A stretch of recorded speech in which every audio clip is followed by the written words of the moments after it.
Hello, this time talking.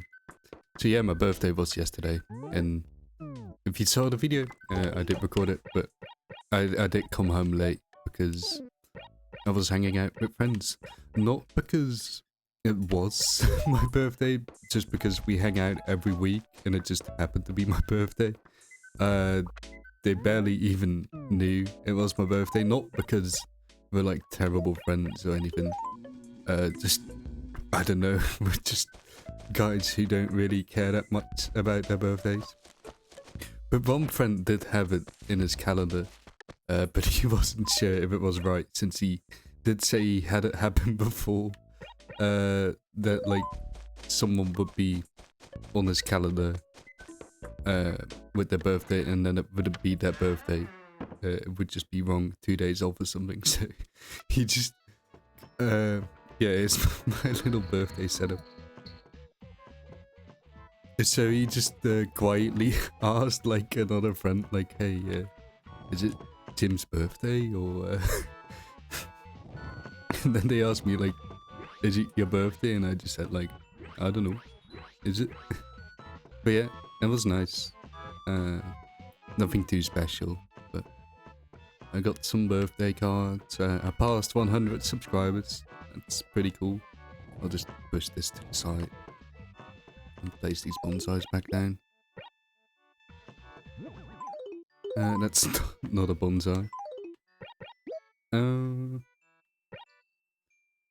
Yeah, I got some gift cards for bol.com, which is like Dutch Amazon. Yeah, basically just that. We also just have Amazon, but like we have our own national Amazon too. And just like actual Amazon, they've been sucking more and more over the years. Like they used to be pretty good, and if you order something, you could expect a decent amount of quality, but now it's just all third-party vendors and all on there. But I mostly use it to order books. If I get a gift card like this, I usually actually like to order books from another website, bookwinkeltjes.nl. I said that weird, even in Dutch. But yeah, they're basically just an index for like smaller bookstores that can then just publish their collection online, and then the site is just an intermediary to order from them, basically. Sometimes even find stores on there and then visit them physically, which is pretty cool.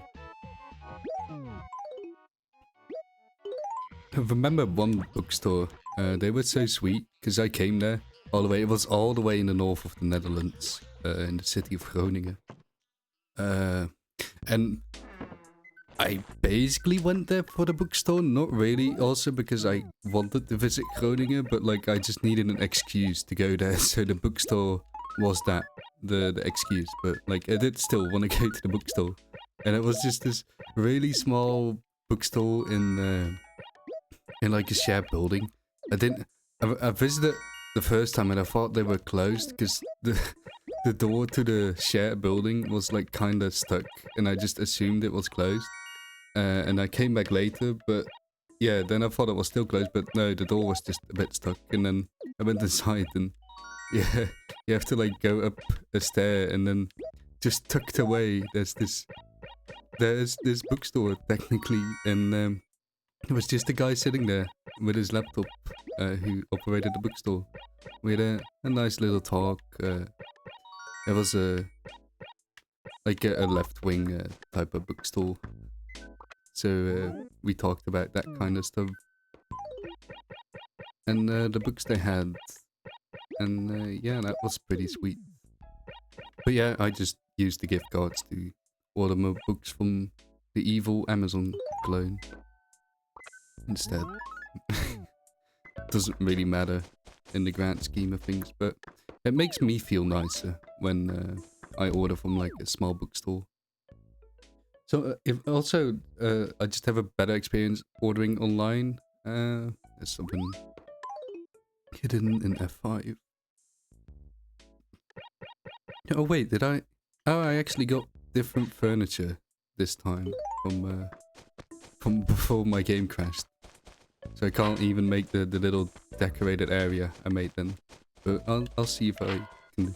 I mean, I did get another black pawn, and I think I already have one, so I can work on my giant chessboard there.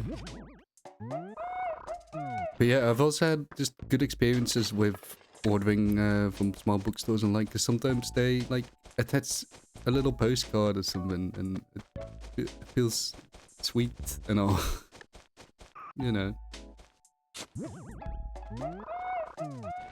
So many fossils. But yeah, the crash happened yesterday.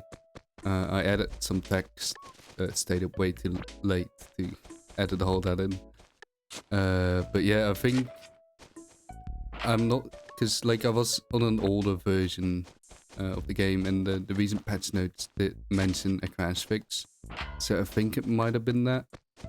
But I don't know, maybe I should still make a crash report for that version, just in case.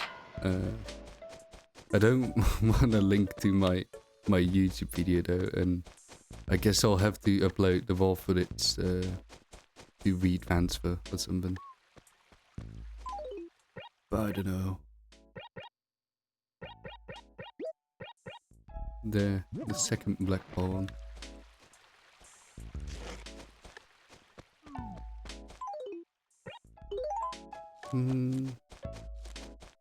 Have I done anything else? Oh yeah, I got another gift, a digital one, a Steam gift called Mina the Hollower, which is a game developed by the same developers as Shovel Knight, and it looks pretty sweet. A little bit, I haven't seen too much of it to be honest, but it gives up like Zelda Link's Awakening vibes, like the original Game Boy one, and yeah, I hope it feels like that, but like way better, because the original Game Boy one honestly isn't that nice to play, because you have to constantly switch items and stuff. But like, it's the developers behind Shovel Knight. Like, Shovel Knight also did a great job of feeling retro but being modern, and I'm hoping this game is going to be like that too. Also, Gamescom happened. I didn't watch it live or anything, but I just saw a bunch of announcements basically posted on like my YouTube front page. One of them is a new Paradox game, a brand new franchise even, which is like the first franchise in 10 years they've started. I forgot what it's called though. So maybe something like Downfall or like that. It's basically like Paradox games are usually set in a time of history, or you have Stellaris, which is like space stuff, which I haven't played. I've only really played Victoria Fredo. Is this gonna land anywhere even? No. You're just gonna go off. Let me get a thumbnail. But it looks pretty cool. So it has a post-apocalyptic setting in America. Yeah, I haven't seen too much of it, but I've heard it has like Frostpunk type of mechanics. Frostpunk is a game not developed by Paradox, but also like a strategy game where you do the typical strategy stuff, like resource gathering, placing down buildings and stuff, managing all that, but there's also the decisions you make. It plays very differently than I guess a typical strategy game, or like a Paradox strategy game, where you play, you don't play like to optimize or to like reach I don't know, you're like constantly struggling and you have to make hard decisions, and they feel very impactful and stuff.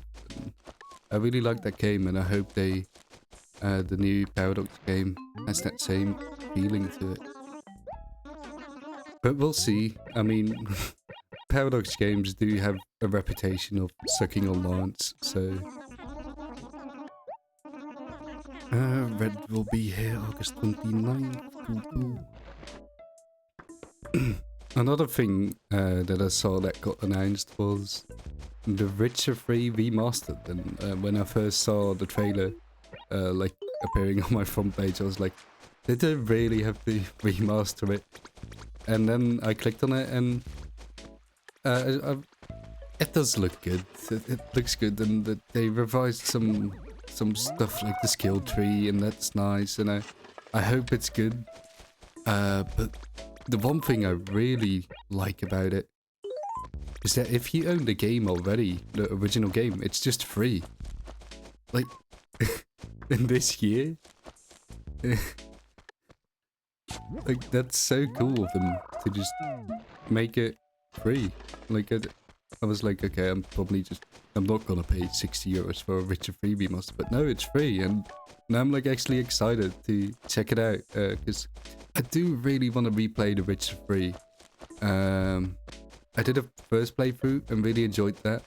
I did a brief second playthrough, not until the end, but I did play on the highest difficulty. I think it's called Death March.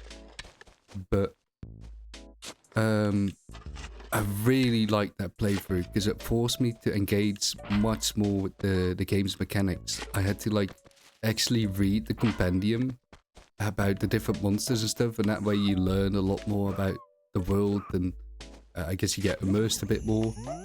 And yeah, it's fun reading all the lore behind the creatures, but like you have to read them because you actually have to learn about how they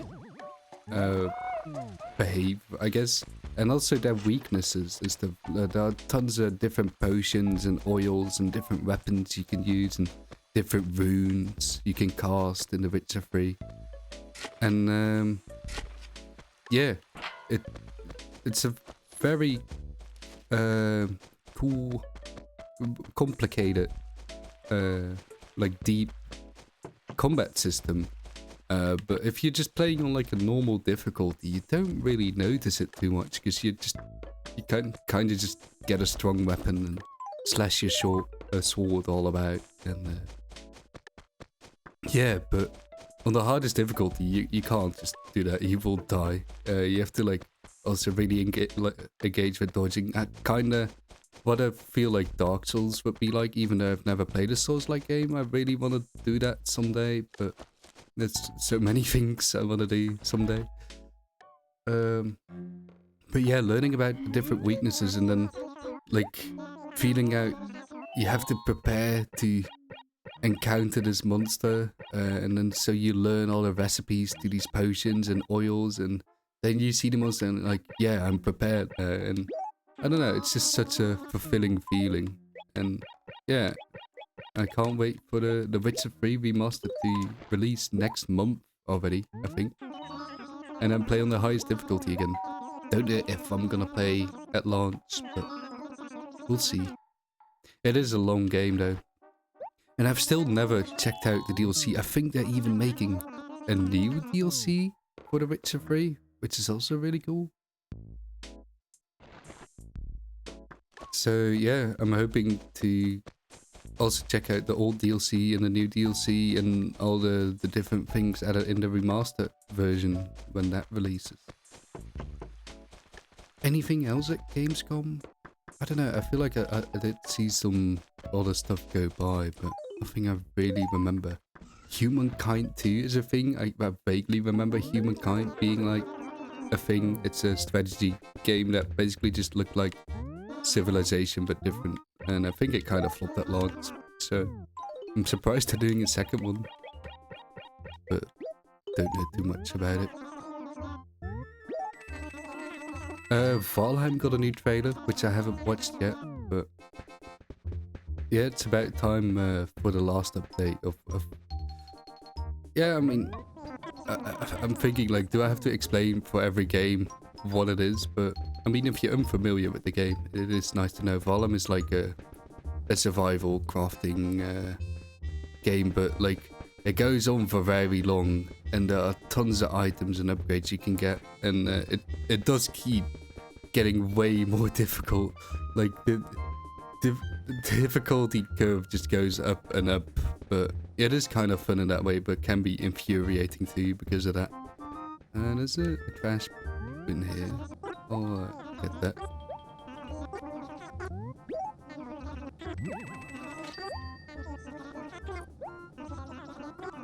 And why not place another cola machine?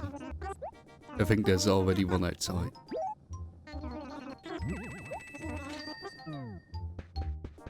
This looks pretty cool. I have no clue what I would do with it though. This goes in like a gym section.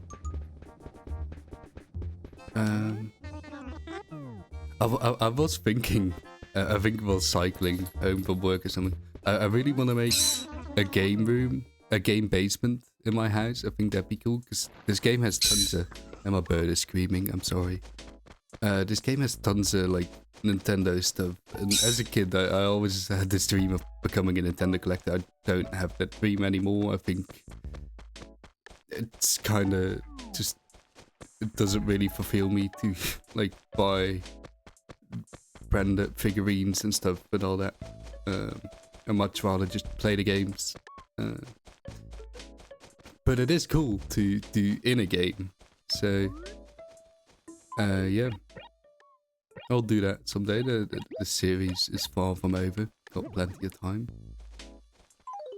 Second cola machine.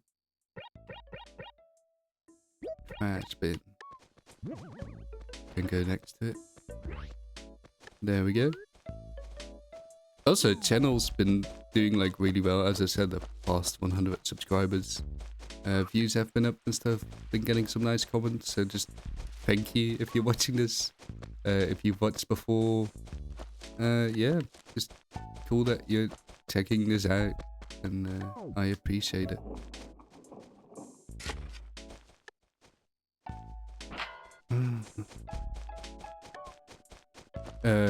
One person left a comment about like how I could improve, and it was about audio mixing. And yeah, it's just something I haven't really looked into much. I did get a new microphone like halfway through the series, which did improve the audio a bit, hopefully. But yeah, I haven't really looked at much of the settings because I don't really know a lot about it. But like, these are just casually recorded for me. Doesn't mean I don't want to improve though. But like, what I really mean when I want to get better at making videos is someday, I don't know when, I want to make like more edited content, for example, not these daily little casually playthroughs. Because it's just not a thing that really appeals to a lot of people, let's be honest. It's pretty cool that it appeals to you though, since you're still watching, apparently. But yeah, I wanna do like, for example, like an install tutorial on how to install Animal Crossing Deluxe on the Steam Deck. There's a guy, Retro Renu. He's pretty great at making videos of making like how to run every 3D Mario the best you can on both PC and Steam Deck. That's where I also got the idea from to make like synced save files. I set that up because he did it for his Zelda thing, I think. But yeah, I want to make a video like that, but for Animal Crossing Deluxe, because I don't know, I really like this game, and I feel like a lot of other people would like the game, and especially if you can play it casually on something like a Steam Deck. I think it's a great like alternative to New Horizons, and while people are kind of dry for Animal Crossing, because there's probably not going to be an Animal Crossing game anytime soon, so yeah, it seems like something I could generally create to help people out, and I want to do that. But again, just an idea in my head, and it's still just that. Nothing planned. But what I do have planned is beating Resident Evil 3 Remake tonight, so I'm gonna do that. Hope you have a wonderful day, night. Yeah. Let me know if you've seen anything at Gamescom or something. It's cool to see like comments that I can talk about and stuff. But yeah, see you. Bye bye.